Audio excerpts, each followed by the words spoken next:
Hi అండి. Welcome to my channel. So, ఈరోజు మనము ఎస్ఎస్‌సి జీడీ ఎగ్జామ్స్ 2025 10 ఫిబ్రవరి 2025 1, 2, 3 షిఫ్ట్‌లలో జరిగిన జీఎస్ మరియు జీకే బిట్లు కొన్ని అడిగినవి గురించి తెలుసుకుందామండి. సో, అనాలిసిస్ చేద్దాం పేపర్‌ని. సో, ఎందుకంటే ఎవరికైతే ఇంక ఎగ్జామ్ జరగబోతున్నాయో వాళ్ళకి యూజ్‌ఫుల్‌గా ఉంటుందనే నేను ఈ వీడియో చేస్తున్నాను. ఎవరైతే ఎస్ఎస్‌సి జీడీకి ప్రిపేర్ అవుతున్నారో వాళ్ళైతే బాగా ప్రిపేర్ అవ్వండి. ఇలాంటి వీడియోస్ చూస్తే మీకు కొంచెం అవగాహన వస్తుందండి. ఏ టాపిక్ నుంచి ఎలాంటి బిట్లు వస్తున్నాయో కొంచెం అవగాహన వస్తే మీకు కొంచెం యూజ్‌ఫుల్‌గా ఉంటుందని, మార్క్స్ బాగా రావాలని, మీకు యూజ్‌ఫుల్ అవుతుందని ఈ టాపిక్ చేస్తున్నాను.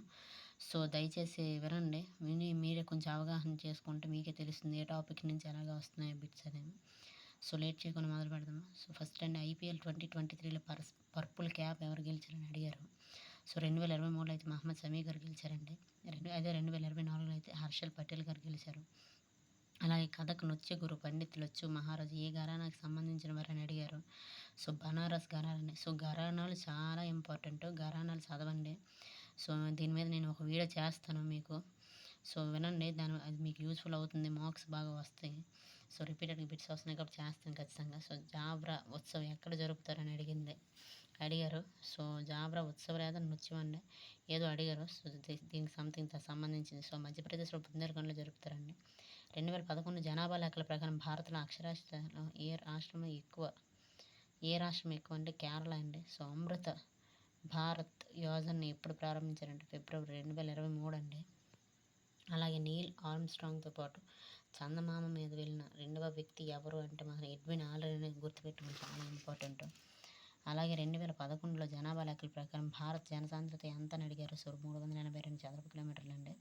తర్వాత నాటు చదరపు కిలోమీటర్‌కి. తర్వాత నాటు పాట యొక్క డైరెక్టర్ ఎవరు అని అడిగారు. సో, ఎస్ఎస్ రాజమౌళి గారండి.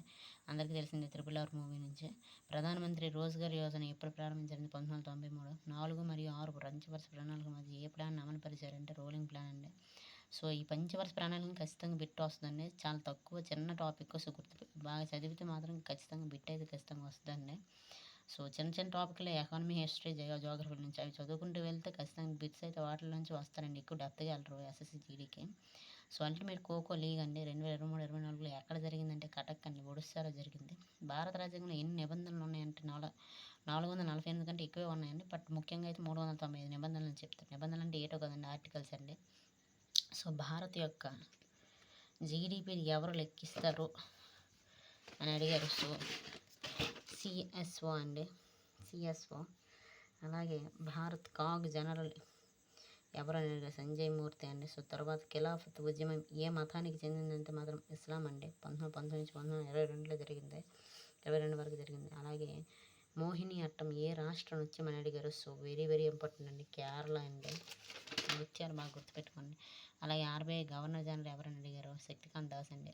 గవు హవే పండుగ ఏ రాష్ట్రానికి చెందిందంటే మాత్రం అస్సాం అండి, గుర్తుపెట్టుకోండి.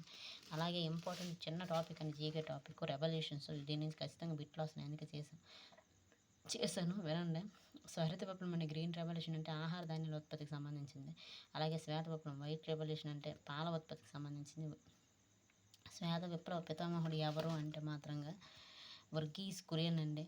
అలాగే పసుపు విప్లవం అండి, నూనె గింజల ఉత్పత్తి. బంగారు విప్లవం ఉద్యానవన పంటలు, పండ్లు, కూరగాయలండి. వెండి విప్లవం గుడ్లు, కోళ్ళ ఉత్పత్తులు. గుండ్రటి విప్లవం బంగాళదుంప. నీలి విప్లవం చేపలు, మత్స్య ఉత్పత్తులు. నలుపు విప్లవం తోలు, సాంప్రదాయేతర ఇంధన వనరులు. అలాగే బూడిద విప్లవం ఎరువుల ఉత్పత్తి. బ్రౌన్ రెవల్యూషన్ తోళ్ల పరిశ్రమ అభివృద్ధి. పింక్ రెవల్యూషన్ ఫార్మాస్యూటికల్ ఉత్పత్తుల అభివృద్ధి. గ్రే రెవల్యూషన్ ఎరువులు. రెడ్ రెవల్యూషన్ మాంసం, టమాటో అండి. అలాగే హరిత విప్లవం గురించి కొంచెం డెప్త్గా తెలుసుకుందాం. అదేంటంటే హరిత విప్లవం అనే పదాన్ని మొదట ఉపయోగించిన వ్యక్తి doctor William S Gandhi, America శాస్త్రవేత్త. హరిత విప్లవాన్ని కాచిన నార్మన్ బోర్లాగ్ అండి. భారత హరిత విప్లవ పితామహుడు ఎవరిని అంటారంటే ఎంఎస్ స్వామినాథన్ అండి. మొదటి వరి, గోధుమ పంటల ప్రారంభమైన హరిత విప్లవం అనంతరం అనేక పంటలకు విస్తరణ చేశారండి. సో, తర్వాత హరిత విప్లవం అధికంగా ప్రభావం చూపిన పంట ఏదంటే మాత్రం గోధుమ పంట. సో, ఇది చిన్న టాపిక్కే బట్ ఇంపార్టెంట్ అండి. దీని నుంచి పిచ్ వస్తున్నాయని ఈ టాపిక్ చేశాను. సో, వీడియో కనుక మీకు నచ్చితే ఖచ్చితంగా లైక్ చేయండి, షేర్ చేయండి, సబ్స్క్రైబ్ చేయండి. సో, నేను మీకు ఎగ్జామ్స్ అయినంత వరకు ఇంపార్టెంట్ జీకే టాపిక్స్ చిన్న చిన్నవి బిట్స్ వచ్చేవి రిపీటెడ్గా వచ్చే టాపిక్స్ నేను చేస్తాను. సో, మన ఛానల్ ఫాలో అవ్వండి. So, thank you so much అండి అంతవరకు వీడియో చూసినందుకు. వీడియో కనుక ఖచ్చితంగా నచ్చితే లైక్ చేయండి, సబ్స్క్రైబ్ చేయండి, ఎలా ఉందో ఖచ్చితంగా కామెంట్ చేయండి. So, thank you so much అండి.